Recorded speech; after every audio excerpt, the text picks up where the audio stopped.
ওই কপাল দিয়া বান্দা আমার কুদরতি কদমে সাজদা দিবে। এই কপালটার এত দাম, এই কপাল কুন ফায়াকুন বললে হয় না, এই কপাল ফেরেশতাদের হাতে বানাইলেও হয় না, আমি আল্লাহ নিজের হাতে বানাইছি। আল্লাহ পাক কই আমি আল্লাহও দেখি জমিনে কেমন অন্যায় হয়, অত্যাচার কেমন জুলুম হয়, জমিনে কেমন অন্যায় হয়, অত্যাচার হয়, কেমন জুলুম হয়, কেমন গুনাহ হয়, আমি আল্লাহ দেখতেছি।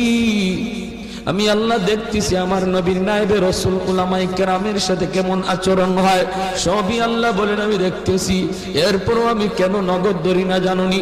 চার শ্রেণীর কারণে। লাউলা মাশাইখ রুক্কা ওয়াল শাবাব খুশা ওয়াল আতফাল রুদ্দা ওয়াল আনআম রুত্তা। আল্লাহ বলেন এক নম্বর হলো ওই বৃদ্ধ মানুষগুলি, এখনো জমিনে এমন কিছু সাদা দাড়ি সাদা চুল আমার কিছু বৃদ্ধ বান্দা বান্দি আছে রে, কোমর বাঁকা হইতে পারে না, করতে পারে না, কষ্ট হয়, হাঁটুতে ব্যথা, কোমরে ব্যথা, এরপরেও আমি আল্লাহর কুদরতি কদমে সাজদা দেয়, কষ্ট হয়, এরপরেও আমার কদমে সাজদা দেয়। এই সাজদার দিকে তাকাইলে জমিনের প্রতি মায়া লেগে যায়। দুই নম্বরে আল্লাহ বলে ওয়াশবাবু খুশা,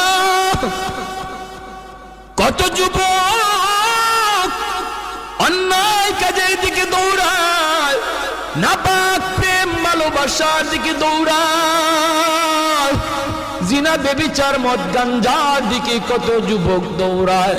আল্লাহ বলেন কিন্তু এখন এমনও কিছু যুবক আছে যেই যুবক যৌবনের পাগলামি করে না, তার মনেও পাগলামি করতে চায়, তারও গুনার দিকে তার মন ডাকে কিন্তু যায় না। আমি আল্লাহর ভয়ে যুবক গুনার দিকে যায় না, মসজিদে গিয়ে হাজির হয় না, পাক ভালোবাসা প্রেমের দিকে মন দেয় না, আমি আল্লাহর প্রেম অন্তরের ভিতরে জমায়া নেয়।